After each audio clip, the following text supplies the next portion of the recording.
Hello, everybody. Welcome to another episode of the Intelligence channel with visualization in Seaborn in Python. My name is hoss.belyadi, and we're going to continue on where we left off last time. So today we're going to talk about visualizing some natural gas pricing. And I'm just starting from a new Jupyter notebook this time. So let's just go ahead and then import some of the libraries that we're going to be using in this lecture. So import pandas as PD. Let's do NumPy just in case we use it as MP. Let's import matplotlib lib.pyplot as PLT. Import Seaborn as SNS. And let's do %matplotlib inline just to make sure the visualizations gets shown within Jupyter Notebook. And let's also set the style sns.set. Let's set the style to like the dark grid. And let's do color codes is equal to true. And let's run this. Okay, this one ran. So let's go ahead and import an Excel that I created based on all the historical natural gas pricing. So let's just do Excel and let's go ahead and import historical natural gas prices, which is an Excel file. Let's run this and let's just do df.head. Just see the first 5 rows. So you can see here it starts in 1997. If I actually just do a df, we have about 6,326 rows of data and 2 columns. You have date, and this is the Henry Hub natural gas spot pricing in dollars per MMBTU. So now, before we do anything, let's just convert this date column to a date time format. Let's just do df date. Let's just overwrite that column and just say pd dot pretty handy syntax here to use. It's called to date time, and we can pass in df dot the date column right here. So let's pass in df dot date and let's run that. And now let's go ahead and try to plot just a simple date on the x-axis versus natural gas pricing on the y-axis. So let's go ahead and do SNS dot. I'm going to do a line plot, and I'm going to go ahead and pass in x as equal to date.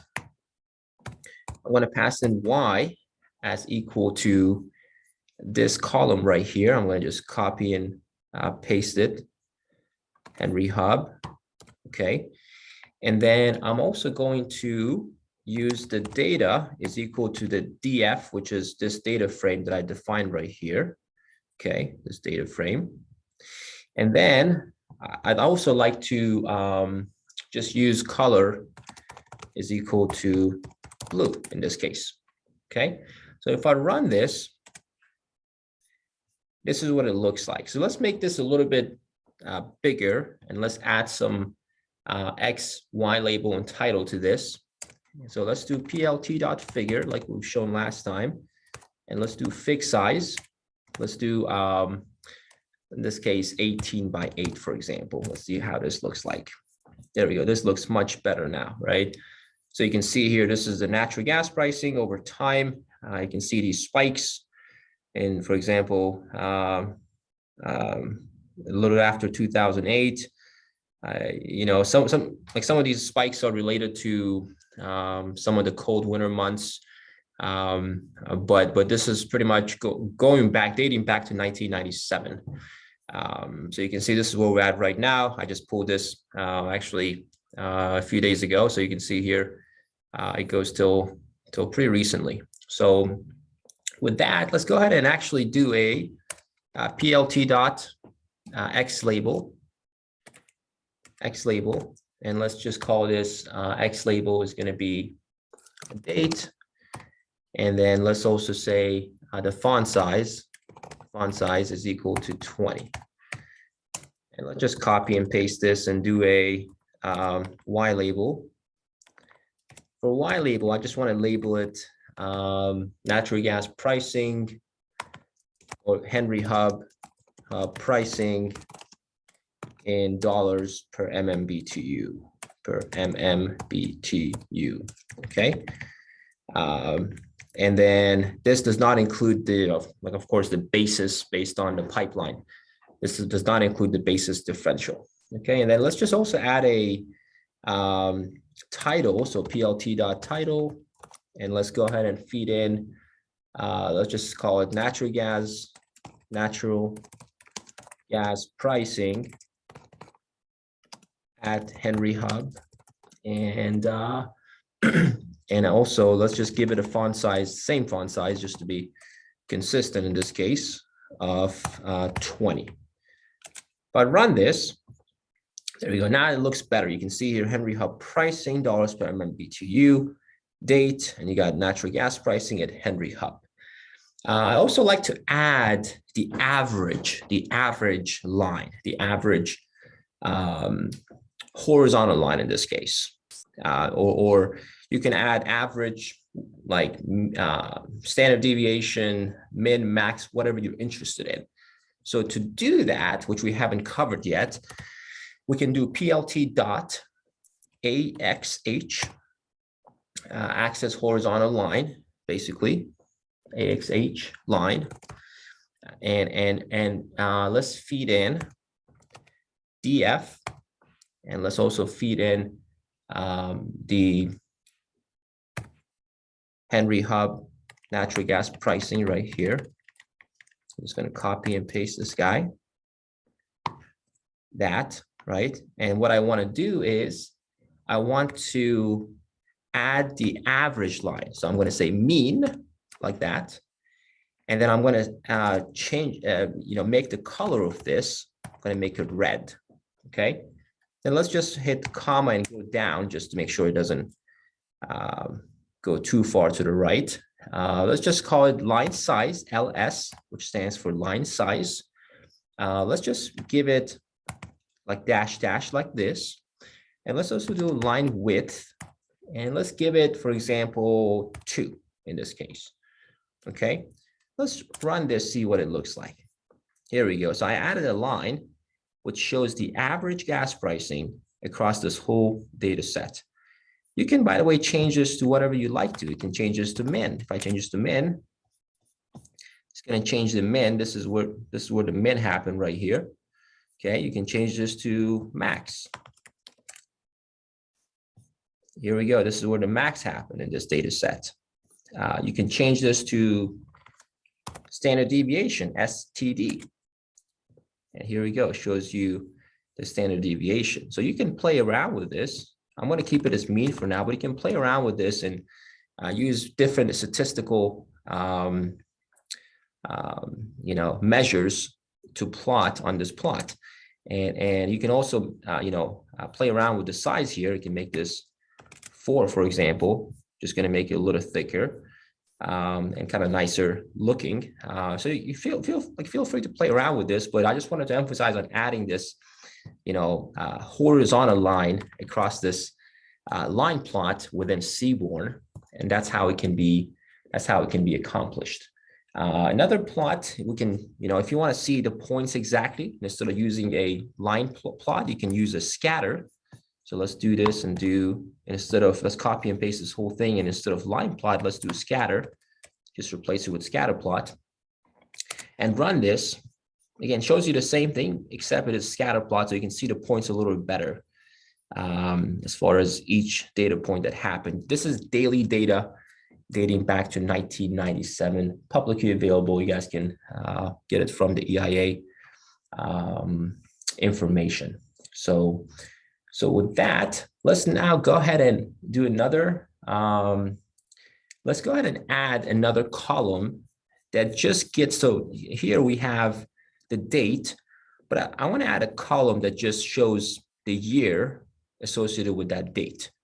It's actually pretty simple to do in Pandas. You can pretty much do whatever you'd like to do with data processing in Pandas. So let's go ahead and say df, and let's create a new column called year. And let's say df, let's say pd dot date time index, and let's pass in df date, okay? And outside of that, let's just, I'm interested in year. So let's run year. Let's now visualize df dot head. Here we go. You can see here, it added a column that shows the year associated with the date column. Okay. So now we've got that. Let's also just create a couple of, create a category column within this table. Just divide the data into two different segments, just for the sake of showing some visualization here. So let's just say df.lock, the location, and let's go ahead and pass in,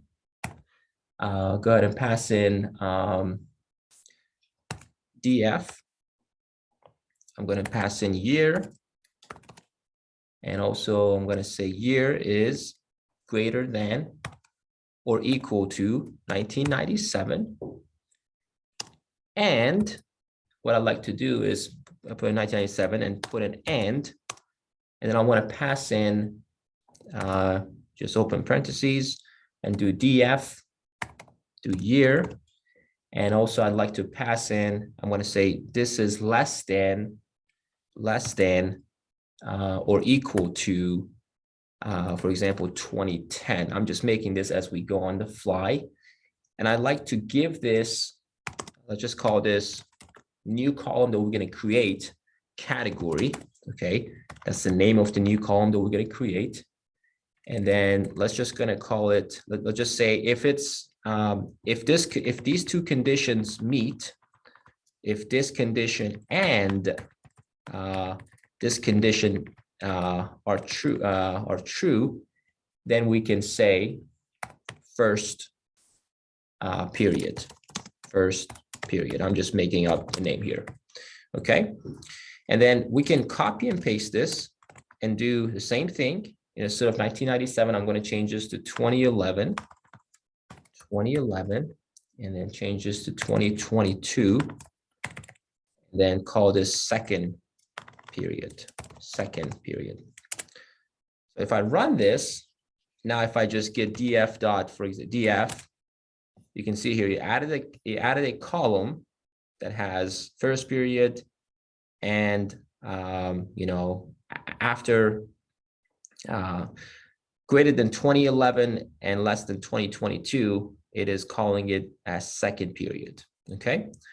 So that's what I created, like another column in addition to the year column that we created together. So now let's go ahead and do a pivot table in this case. We haven't covered pivot table, but let's cover a pivot table in this case. Let's do df. I'm going to do natural gas pricing, NGP, and do pivot. And in the pivot, you can call in df.pivot, pivot table, just like you do in Excel, you can do here in Pandas, and do values. So inside the pivot table, you can pass in, you got to pass in values, index. You can see values, index, and columns. And the aggregate function that it's going to use is going to be mean, but you can change that to whatever you'd like to. But in this case, we're going to say values is equal to, I'm going to just select this column here as the value, since I'm trying to get the values of the natural gas pricing. And then I'd like to put a comma here. Let's go down just for simplicity and say index is equal to, I'm going to have the indexes or rows is going to be years. So I'm going to have this year column, year right here. And then columns is going to be, I'm going to have the category that I just created as the column of that pivot table. And if I run this, it ran fine. So now let's do this. Let's go ahead and do plt.figure figure and do fixed size. Let's do 20 by 8 in this case. And let's go ahead and do sns.heatmap. We've done the heat maps before, but instead this time, let's go ahead and, use the this table right here, this pivot table that we just created here inside the heat map. So we'll put that. And then CMap, the color map is going to be cool warm. It's my favorite color map. And let's do annotation is equal to true. And line width, line color.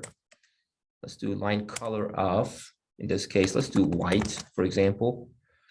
And let's do line width of line width of, for example, 3. Let's run this.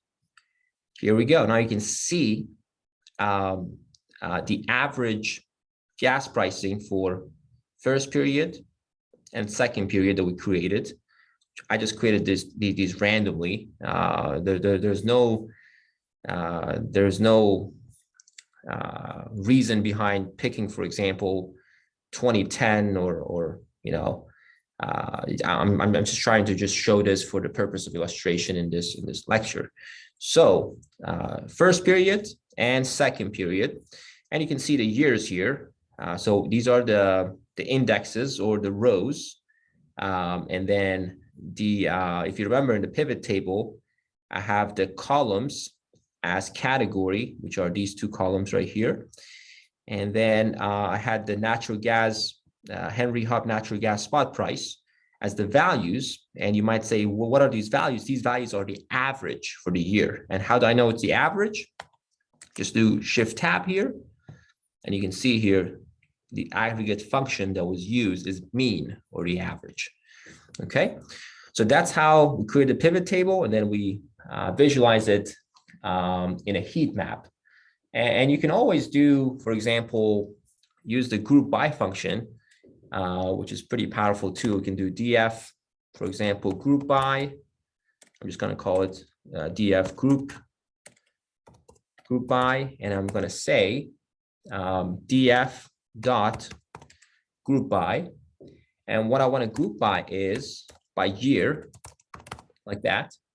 And then I want to get the mean values. Okay, in this case, I'm just getting the mean values. You can get honestly anything that you want to, but I'm just gonna do df.group by, get the mean values. And if I just call in, df group by, you can see here it shows you the mean value. And for example, the average natural gas pricing in 1997 was $2.49, which is, if you actually round this up, it's going to give you 250, 210, 230, 210, 230 if you round it up. So it's the same thing basically that we did here. And you can actually just show that. If you just want to show that, we can say, let's do plt.figure again, fixed size, and let's just pass in again 20 by 8. You can play around with the size that you're interested in. Let's pass in sns.heatmap, and let's go ahead and do df group by, and we can just say CMap of cool warm, like what we've done before. And let's go ahead and do annotation is equal to true. And let's go ahead and also do the same thing. Line color is equal to white, and line width is equal to 3. Run this. Here we go. Now you can see the whole thing. Instead of like dividing the data into, first period and second period, just for the sake of illustration, I'm creating a pivot table. You can do the same exact thing here with showing all the periods without dividing them up. So that's pretty much it for this lecture. Hope you found this helpful. If you found this helpful, please like and share and subscribe to the channel. let the YouTube algorithm do its best by recommending these videos, educational videos to people that are interested in learning about visualization in this case, and using Seaborn in Python. Thank you so much, and we'll see you guys in the next lecture.